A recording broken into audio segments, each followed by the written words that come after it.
The Stellantis stand now at Festival. Brian Smith, Marketing Director, Stellantis South Africa. Brian, you guys have got a massive stand here.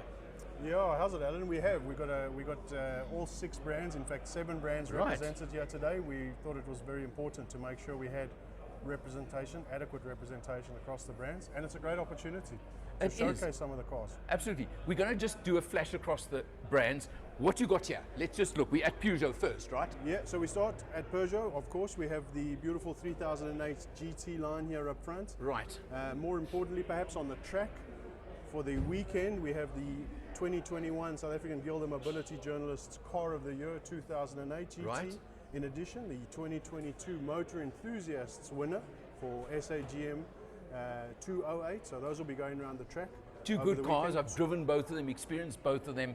We know how good they are, right? Yeah, 2 great cars. Looking forward to... And both nice little cars for track, eh?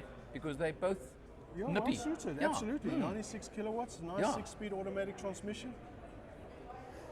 Moving on to now we come to the Brute. Yeah, I've got to call it. Do you mind if I call it the Brute? But you absolutely call it what you like.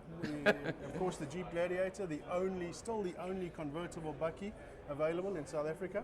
100%. Take the doors off. We are not going to take the doors off this weekend, but of course, as you know, we can remove the doors. We've taken the roof off.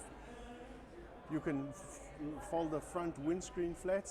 In addition, on the track this weekend, we have 2 Grand Cherokee Ls, launched, of course, last week. Drove it last week. Oh, I tell you, that car is it was such a pleasant surprise to me. Really? Yeah. How good it was. Beautiful car, and both inside and out. The spec levels.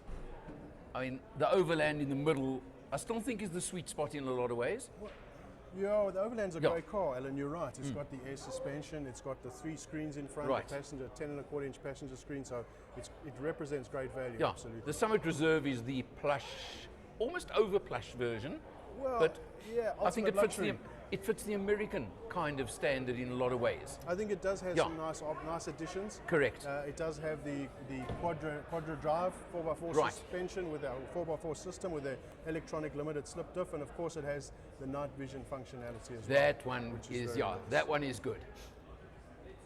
And I mean, for you, well, I mean, I jumped in front of it and we displayed what it worked like at the launch. Great, now of course we've got a bit of a fun setup here, haven't we? Fiat is all about fun. So we have the 500X Sport on display here in a rather special color. Wow, this is, what do you call this? This is 500. The color. Kabashni, what do we call this color? Matte grey. Matte grey or matte black, yeah. It really is interesting. Tell me something, just while we're on the 500 and the Sport. The 500X. 500X Sport. The convertible one. 500X Sport Cabriolet. That's the one I'm thinking of, Is still due this year. Right. But we don't have yet in the country. Okay, I was under the impression that they were available already. Not Sorry, yet. Am I wrong No, there? you're not. Okay. 500 is available in convertible. Right. 500X, not yet. Yeah. Okay. And of course, really great fun around the track. 2 Abarth 595 Competiciones. Okay. So now, we have professional drivers that will be driving people around the track this weekend. First time we've had really an opportunity to showcase these cars. What does this little thing put out? It's 130 odd kilowatts. In this little body? In this little body. I mean, your power to weight ratio must embarrass a lot of so-called performance cars. Yeah, I think it's incredibly surprising for a lot of people. Yeah, as a relative, I mean, it's so little, it's... We were joking just now, I mean, a 500 is fine for me. You know, I can certainly fit in one and would suit me tremendously. You would love this, Alan. Yeah. Absolutely Of course, again, and ignore William and his comments, but I want the convertible one. Have you got 595 convertibles? 595s are available in convertible. Okay. At the moment, the hardtop's obviously just better suited for the track. Sure. But now, why is there not one of these convertible in your media fleet? So, Abarths are a very limited range with a very tight supply. Right. And running a media fleet needs to have relative scale. Okay. Now, we've spoken power to weight, we've spoken the fun of this. What kind of money are we talking for this one? The Competizione, I need to confirm it. I'm not sure. But, I mean, it's whatever it is, it's a bargain, I can tell you that much. $400,000, well, that's for the performance potential. That's really nothing. Should we pop next door to Citroen? Let's move on to Citroen. So on the Citroen side, we have two C5s Right. running around the track. I think you were with us on launch of C5. If not, you've maybe had one on test. You know that it has the progressive air suspension. Right. You know that it has the double glazing in the window. It represents a ride quality that's unsurpassed in the segment and arguably on segments above. C5 with a 1.6 turbocharged motor, 120 odd kilowatts. Really a nice drive. Lovely. I mean, this is your real medium SUV Absolutely. with a little bit more to it. Am I right? Absolutely. And you know, C5 Aircross Shine has some standard features which you don't find in the segment. So standard with a dash cam, Right. which links to your cell phone through an application. Standard with a sunroof. The progressive air suspension we mentioned, which is I think quite pretty well unique known. in this Yep, category. pretty unique. And then we have a C3 Shine, which was facelifted last year. I tested that not long ago. I Yeah, mean, you would have had one in your fleet. early in the year. Really, I mean, it's such a nice little car in its category. Yeah, a real winner. Yeah, absolutely. Nice little engine, automatic transmission, very nice. Well, it's everything one wants these days. Yeah. Now we're moving to Opel. Yeah, moving to Opel. Corsa, of course, is legendary. The name plates, Yeah. the name badge. Corsa is incredibly successful, incredibly popular. This is the elegance model with a two-tone black roof. Right. 96 kilowatts from a 6-speed automatic as well. We have two of these running around on the track Okay. over the weekend. Yeah. And then behind, we've got to mention the Mokka, Yeah, of we've course. got to take a walk over Yeah. to the Mokka. Mokka is recently launched this year, in fact. Driven. I was on the launch. I've You had were it on there, you test were in already. Cape- Even okay, how's that? Okay. So I must tell you, a couple of standouts to me on this car. Yeah, and yeah. I hope you're going to agree with me. The 8-speed automatic, Yeah. absolute standout in this category, and it's smooth. It works. That gearbox works brilliantly with this engine. The 96 kilowatt again, 1.2. Correct. Yeah. And So I'm aligned with you. 8-speed Okay. box. Yeah. The other thing that stands out to me is, and we all know platform sharing these days, it's on the same platform as the 2008, right? Correct. Okay. Yet it's got the Opel tuning of the suspension and the yeah, chassis, yeah. right? Correct, correct. So it's the sporty, not that the 2008 isn't, but this is that bit harder, bit sportier, but in a nice way. I think 2008 loses nothing, and it's a fantastic Yeah. car. And Mokka, about a year after 2008, year and a bit after 2008, just adds that next level with the 8-speed box and Yeah. with a Opel specific Suspension. tuning. Yeah, correct. And of course the interior is Oh, magnificent. look, with the the two interior, screens. yeah, the extra screens. I mean, I have to say, your term you used at the launch, the digital detox.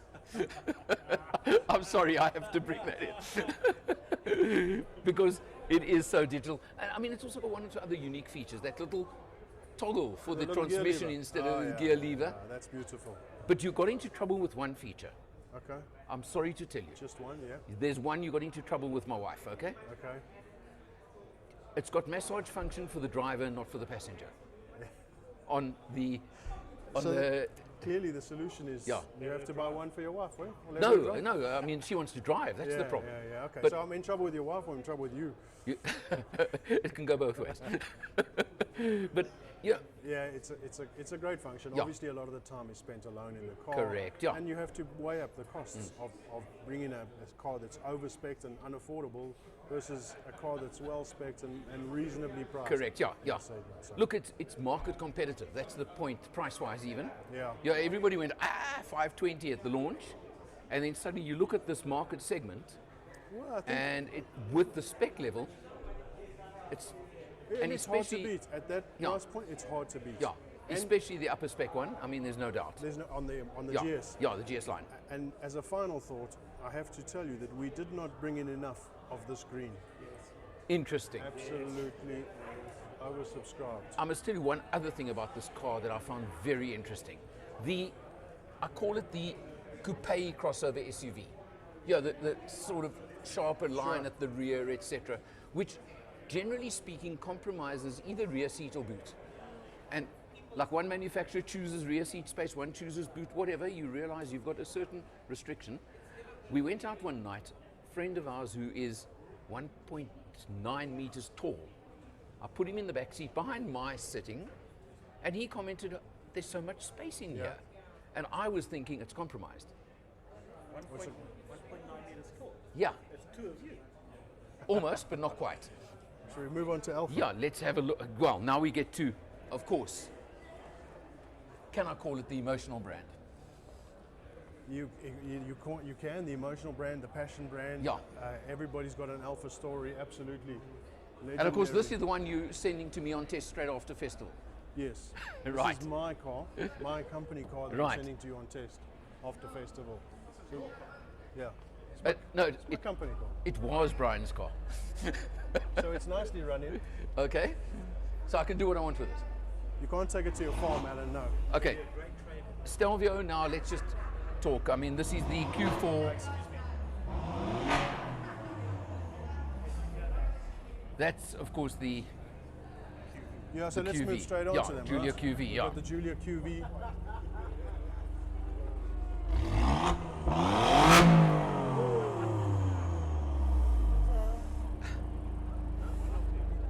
Brian, the Giulia QV, let's talk quickly about it, okay? When Blackie's finished revving the whatever out of it.